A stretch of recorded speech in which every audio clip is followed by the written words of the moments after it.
First of all, it's my great honor to welcome such an esteemed guest with us.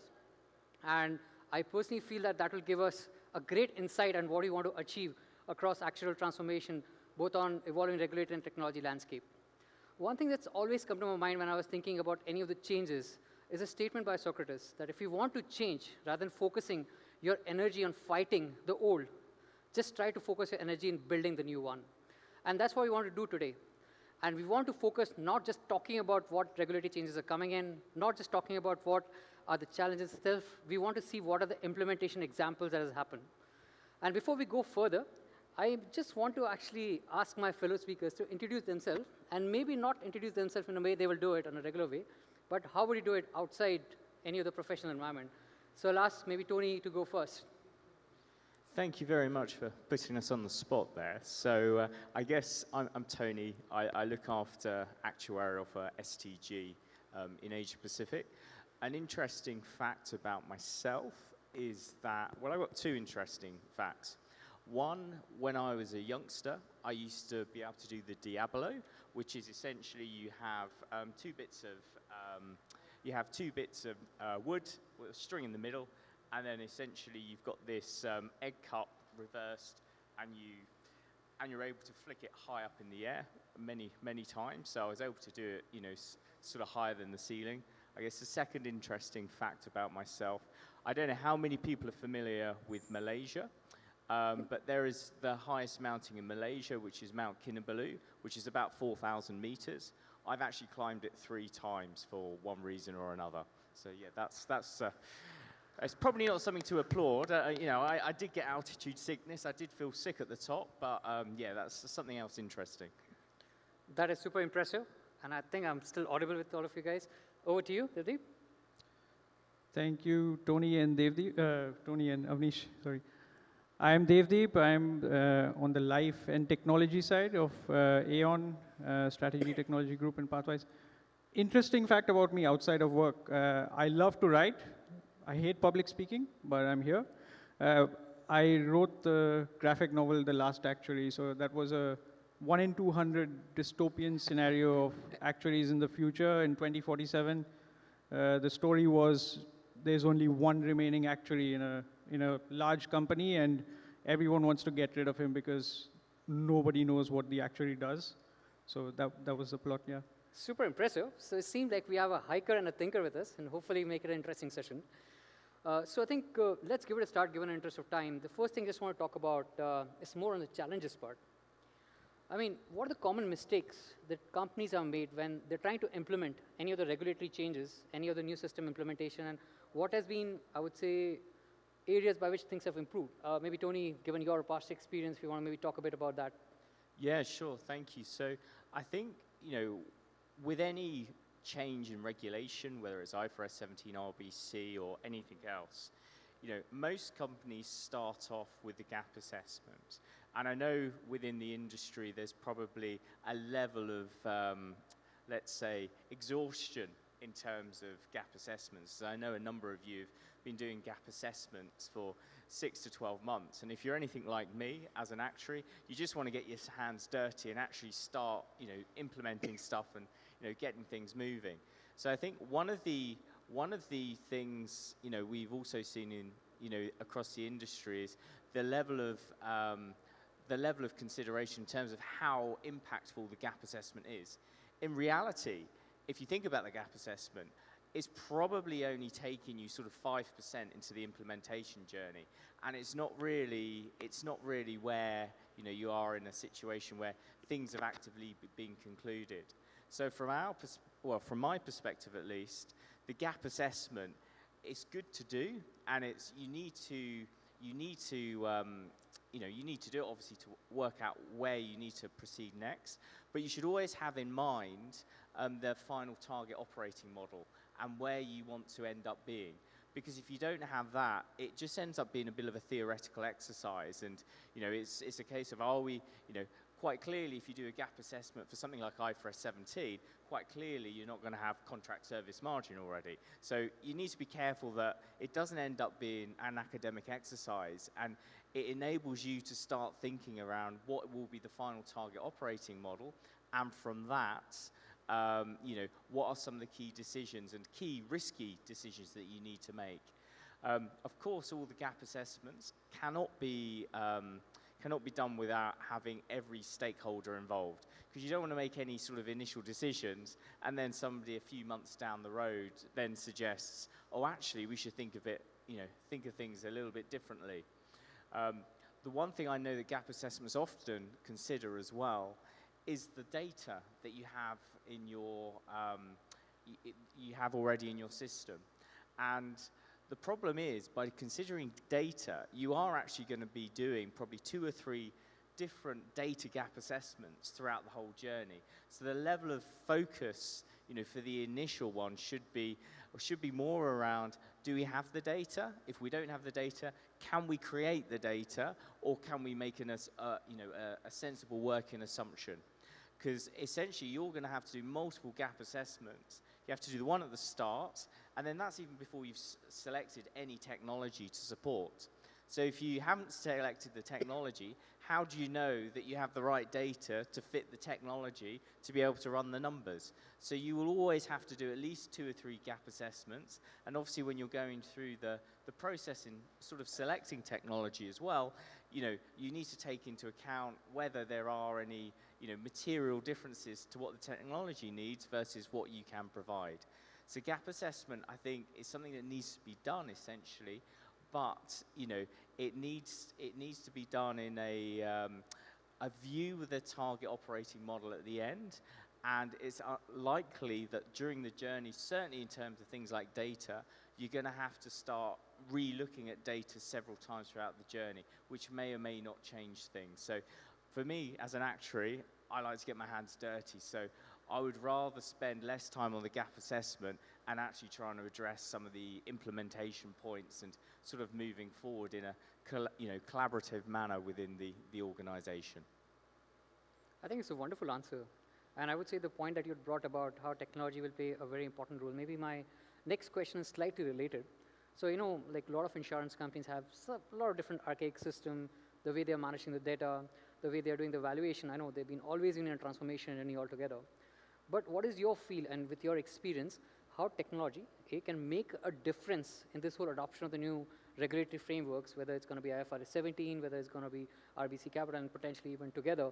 How, and basically anything that we could do to even move away from the old archaic way of thinking and the way the systems have been running. So that'll be quite useful to hear. No, definitely. I mean, without going into too much detail, there is considerable uncertainty in terms of RBC and IFRS 17 within India at the moment. RBC at the moment, everyone's submitted their first quantitative impact study. The second quantitative impact study is expected imminently. So there is uncertainty in terms of parameters, modeling techniques, etc. If we were to draw parallels with, say, Europe, there was 5 quantitative impact studies in total. And then there was very focused, focused sort of additional impact studies for specific companies that were impacted by further changes. So I think the key thing for RBC is whatever we have at the moment is going to be final. There is going to be a lot of shifting. Then on top of that, we've also got IFRS 17, which some companies have got their technical accounting positions in place. Some people know how they will, move forward in there, but everyone's at different levels of detail, and everybody's at different levels of granularity. So essentially, we've got a perfect storm here of 2 different, one a financial, one a regulatory standard coming through within a similar time frame. So with that in mind, I mean, from what I've seen in other jurisdictions, the key is to try and maintain flexibility. So, certainly within, the new quantitative impact studies, you're expected to do discounted cash flows. So to maintain flexibility, with IFRS 17 as well, I think there's a lot of focus that should be played on trying to have, one tool and then have the additional add-ons in terms of RBC and IFRS 17 on top. Because you don't want to be generating 2 sets of numbers to do the same thing. So that level of flexibility and any sort of final decisions that need to be made in terms of modeling should have both sides in play. So you shouldn't be, obviously from a regulatory perspective, you may need to do your RBC calculations on a certain level of aggregation. In India at the moment, IFRS 17, there seems to be, some level of confirmatory level of aggregation as well. So in theory, those will match, in theory, as what we're seeing at the moment. There may be some levels of granularity that would need to be considered on top, but that should be essentially the starting point. And of course, with all of this, is that the key, I would say, is always maintain the flexibility and have models moving away from Excel that allow you to do this, to bring in this flexibility as well. I'm always concerned at the start of any journey. There's always going to be a decision that's made by a person within, the team, whether that's an actuary or an accountant, and they make a decision, and then that fundamentally has second and third and fourth levels of implementation issues that come with it. So that flexibility up front needs to be there to enable things to be settled, and that's where I think a flexible, fast-moving tool that can also have like workflow modeling in there as well to ease some of that pain could significantly help you within the technology space. Tony, golden words actually. I mean, every time I go for a session, I try to ask myself if I have to take few words out of it, which I can remember even after a year. And I think maybe your answer will give me that word, like flexibility. Yeah. So I think I understand, quite a few of you guys on the ground itself, you would have faced your own challenges, and I'm very much welcoming few of the questions after the discussion. But for now, Devadeep, I'm going to put you on a spot. I know from our discussion, you've been involved in multiple pilots, experiments on a technology side.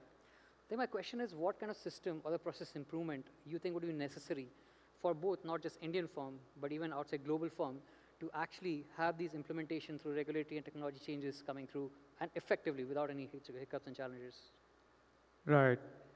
So, firstly, agree with everything Tony said violently, and I'm going to give you some real stories to, I'm going to make them a little politically correct, but I think these are things that I wish I knew when I started the system implementation, especially for IFRS 17. I know we've been talking a lot about IFRS 17, but these are real things that I wish I could tell myself at the beginning and a lot of the team.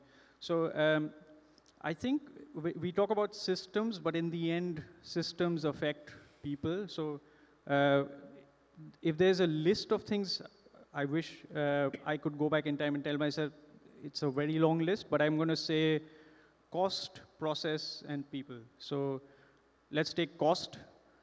What we thought a lot about when we started the project, so I'm going to put myself in the shoes of Indian insurers here, maybe way into the journey in IFRS 17, starting the quiz 2 soon for RBC. There's a lot of thought put into how much the project is going to cost, how much the cost is going to be short term. We should be very good at thinking about long-term cost, but it turns out a lot of the markets where these regulations, the standards have gone live, there's a lot of high BAU cost.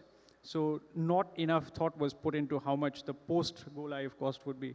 So I wish there was thinking holistically, not just on the project and the implementation cost, but what it's going to look like.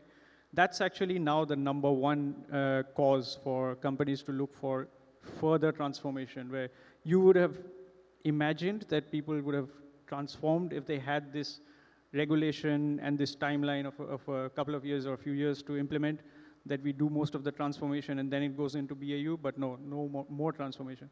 So cost. Process, the second one, I think the motto should be simplify, simplify, simplify, because there's going to be lots of reasons why the process is going to be more complicated. Data is going to be more granular, and you just can't help it. For transition, a lot of companies will have to dig out historical data. We have to balance the financial and the operational side. There's going to be a lot of people telling you you need multiple systems to do one thing, and you need a very complicated, sophisticated architecture, all of which is true. But you should always question why you need more systems to do one thing. And the best way, the ideal dream would be to have one end-to-end solution, right? So one system to do everything. That's the dream a lot of us had in the beginning. I think some of us are working on it now.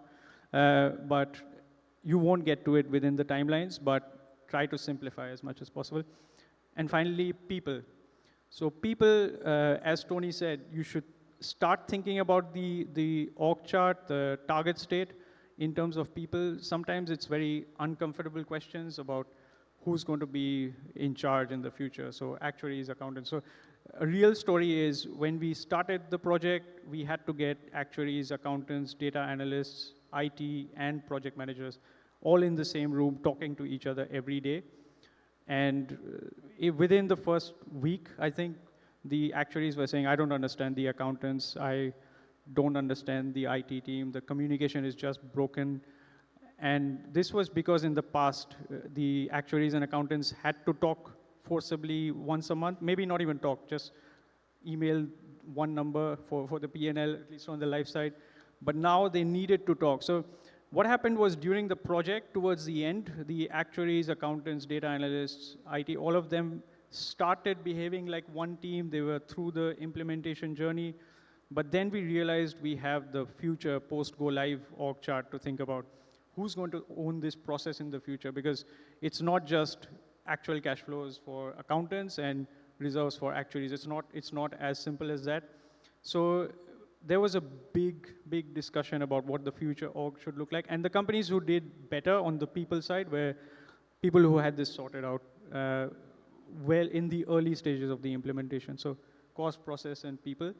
And on the system side, that's why a lot of us who've been through this journey very keen to help avoid the same mistakes. Don't copy. I think one other fourth thing I would add is just don't copy the decisions or the system choices that others have made, because many of them made a decision a few years back when a lot of these systems didn't exist. Yeah, so sorry. No, I was I think too passionate. it's quite impressive. It seems you have left your consulting hat off before coming to the stage, because I think last time I've never been spoken to a consultant talking about reducing the cost and actually simplifying things. I think it's completely other way around. But yeah, thank you so much for the honest answer. And I think it's a very good perspective for everyone who is embarking on any of these change projects to now have a very clear vision before actually going and committing to a huge expense, coming to a more complex models, different set of things. I mean, is there a simpler way of doing it? That's really good. I think just moving on and probably much more related, and this is just a story, a conversation I had a couple of weeks back with one of my friend who works in technology, non-actuary. And I mean, he has been looking at a few of the system implementation as an actuarial team has done. And his questions was like, what are you guys doing? I mean, you guys are like 10 years behind in terms of the process, the software implementation cycle, the way that things are integrated, the way the pilot development is done, the way the different releases are done, the efficiency, the time period taken for releasing a software. I would say it's like 4 to 5 times more compared to what they have seen in the market in a proper technology software industry. So maybe Devadeep, given that you have worked in different areas, different companies, can you bring out some of your experiences which can actually benefit everyone here who's been working on these software implementation cycle, these different development side, which can be of helpful? Right, interesting question. So I think one of the things Tony mentioned earlier was a gap assessment, I think being 5% of the actual work. I would even push it to say it's less than 5%, maybe on the life side. So there's a lot of focus on the deadlines, the compulsory work that we have to do on the gap assessment side. But really, honestly, unfortunately, there's a lot of work to do after that. I think the first thing I would say is for especially traditional actuaries who are being forced into a transformation role or being forced to do RBC or IFRS 17 implementation, we have to go through the painful journey of learning about design, build, and test. And the first mistake would be to think that they are quite similar in terms of duration and effort, but just testing itself takes so much effort. So just an example, testing is often the last stage before implementation, so we feel like we're almost there because we've built the model. It's ready, right? So surely all I need to do is just look at the numbers and it should work. and it's the last phase. But testing actually means you need to start with unit testing. You need to test every single component of your system. Then you get to integration testing. Integration testing is often a nightmare. Even after you get to unit testing each of your components, then you test the integration. That's only half or less than half the job done, because then you have user acceptance testing. The users are often people who've not been through the IFRS 17 or the RBC journey. So you're bringing in BAU people who have been doing day jobs, have only seen a few presentations on IFRS 17 and RBC theoretically. You're bringing them in, asking them to accept new systems and processes, new ways of working, where we have to tell them again that they need to talk to accountants on a daily basis. So the user acceptance testing itself is a huge phase. So don't underestimate the effort on testing, and start the work. As Tony was saying, get into it as soon as possible, and try to simplify as much as possible and leave day two items. In theory, there's no day two items, but you will have some. So I think the last thing I would say is that's why a lot of us, I think it doesn't matter if we are consultants or corporate, to be honest. At the end of the day, we all dream about a day when actuaries will not spend weekends running numbers and getting questioned on why we're spending so much time, or why we have so many actuaries, and why it's taking so long to get numbers out of the system. We dream about the day when we'll have end-to-end systems. We can run 1 million policies in 4 seconds, and we can run stochastic runs in less than a minute. Those kinds of systems exist today. So they didn't exist when a lot of the other developed markets went through this implementation. So they made system choices when frankly, many of the vendors were not even ready, to be very honest. Yeah, I'll share that, because that was true and a well-known secret. But now there are systems out there. A lot of us actually at Aon work on systems which can really make life much, much easier for actuaries. And we can one day get to that dream when we are really adding business value and we don't get questioned on why we're working weekends or working long hours. Yeah. Sorry, Devadeep, did you just mention 1 million policies in about 4 seconds, and we can already do, in terms of calculations, and we can already do that as a process? And what sort of tools would be able to present that sort of speed? That's PathWise. Those are real numbers. 1 million policies for deterministic in 4 seconds. Wow. Stochastic runs, I would say a little longer. So 100,000 policies, 1,000 scenarios, minutes. Yeah. Fantastic, fantastic. That's PathWise. That's impressive, absolutely. I have one more question. I think this is, again, coming from one of the readings which I was doing. In previous manufacturing business, they used to create what you call a bull pit, where you used to bring different people from different professions, get them together, get them fight out, get them come up with some innovative solution and all of it. Pretty much applies now, right, with all the technology implementation between actuaries. So what are your thoughts? How do we sort of make it work better? We have actuaries, we have accountant, we have technology specialists, we have PMOs, we have cost managers, which are just working all together, trying to drive a common output, but all different thinking. How do we make it happen? Did you want to? Yeah. So I think this comes back to Devadeep's original point in terms of thinking, rather than an insurance company being 5 or 6 different teams, certainly for like implementation or technology transformations, you've got to start thinking of teams involving a number of skill sets. So you need to have your actuaries, you need to have your accountants, and these individuals need to be working together just in the same manner as you would be working together in your actuarial team. So if you can get your actuaries, your accountants, your IT guys, your data guys, all working as one single team, it's amazing how quickly things can be addressed.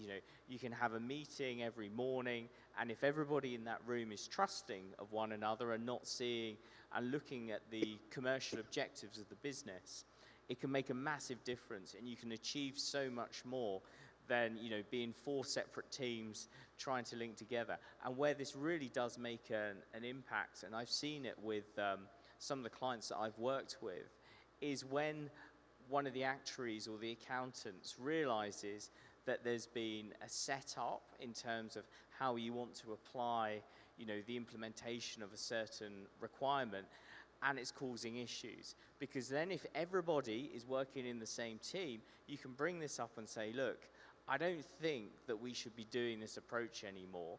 And you can very quickly, if you're in a trusted environment and everybody's working in the same team, work out what the primary impact is and then the follow-on secondary impact. And then if you're in a trusted team, you can make that change very, very quickly and then see the impact straight away. If you're not in a trusted team and this isn't being managed particularly well, these sort of discussions can take, you'll try and get, if you're the actuary, you'll try and get a meeting with your CFO. That might take a day or two. Then you need to get in contact with the data guys. And basically, you're picking up different components from everywhere and trying to tie it all together. But if you can bring everybody together in a trusted environment where everybody's looking for the best, scenario for the business, achieving the processes that work quickly and rapidly, because with all these things, remember, we're doing it on a project basis at the moment.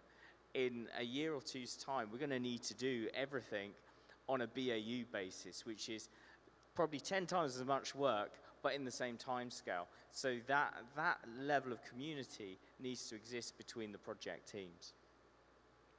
Did you want to add anything at all, Devadeep? Yeah, just maybe just one word of caution and a positive, so that we end on a positive. So I think the word of caution would be, we often think of actuaries, accountants, our teams sometimes, frankly, as resources, and we need an accountant to do that. Let's get them to do that when we need them. The caution would be, once you have the project teams and the BAU teams, try to integrate them as quickly as possible, as Tony was saying, because these are real human beings and they have a lot of knowledge. So the ones who go through system implementations for new processes, they have a lot of knowledge. The BAU guys have a lot of knowledge. Get them working as one team as soon as you can. Don't have segregation. So that's the caution. The positive bit I want to say is, I think both of us have, we have seen actuaries, accountants, data analysts, IT working well together and feeling like one team. And traditionally, a lot self-reflecting. A lot of times we say actuaries do this and they don't do that. That's the mindset of the past. That's gone. So we have seen everyone working as one team, picking up multiple skill sets. So that's the positive. Yeah. It's a growth opportunity for the actuaries, really, isn't it? That's really good, actually. Thank you. I know we're up for time, but it'd be useful to get at least one question from the audience. Guys, any thoughts? Anything that you'd want to down? Yeah. Do we have a mic there, please? I can probably shout it out. Thanks for a fabulous session. To start with, you mentioned, I think it was you, Devadeep, who mentioned you mentioned the people, process, and technology. Would you care to also mention something on the data challenges that are presented during a typical implementation of say IFRS 17, maybe both on the life and on the GI side? Right. Okay. So maybe I'll kick off on the life side. So data challenges, I think the first thing is data. We already know the theoretical bits before we start the project, but data was one of the main problems for IFRS 17 from our experience. So it was maybe the #1 challenge, and we realized very quickly we don't have the data. Whether it was transition data, CSM groups, in some cases we don't have the data. There are innovative techniques we're working on. I think last year we were talking about synthetic data generation, but there's many innovative techniques we're working on to fix that problem. It's been a problem of the past. It's exaggerated after these regulations. So lots and lots of thinking has gone into that. Please put enough time on it. And the one lesson would be, we had very unexpected conversations during projects on data. Very surprising one was, whose job is it? Is it an actuary's job? Is it an accountant's job? Is it the technology team's job? And we very quickly realized we need specialists who are focused on data, and a lot of insurance companies historically did not have such specialists. So after these regulations, we had to have specialist people on the GI side. Yeah, no, I mean, obviously data is a huge issue, and even so, on the GI side as well. So I think, what I've seen in terms of, where big companies have had issues in the past, it's around coming up with a solution. I mean, you should always, and this is one thing I've noticed across geographies, is that people, when they're implementing IFRS 17 or even RBC, they're just like, I just don't have this data. What am I going to do? But we should always draw parallels to what you would do in the current regime. So, for example, if you were starting to write a new line of business for the very first time, you wouldn't know what the loss ratio is. You can make a guess, you can get some benchmarks or whatever, but you don't explicitly know. And you would just naturally, go ahead, let's select this loss ratio, and we'll go through it, we'll monitor it, we'll challenge it over time, and then, eventually over a year or two, you'll get a perspective. The same situation should apply with IFRS 17. If you don't have data, then make a pragmatic, sensible assumption based on what you already have. I know different teams work on reinsurance, net or gross, differently. So there's always going to be a gap in terms of the data requirements on one of those. So use the other two to make a pragmatic, simple assumption, and then just monitor it. You've got a couple of years to implement IFRS 17 fully. So, as I say, make simple assumptions and then monitor it like you would do on your current gap. And that should hopefully, at least you can have something to start working with and refine it as you go on. Does that answer your question, the gentleman on the front row? I think thank you so much, everyone. I know we're just running short of time, but I think it was a very interesting session. For me, it was good to get the practical aspects of how we have actually implemented a lot of things.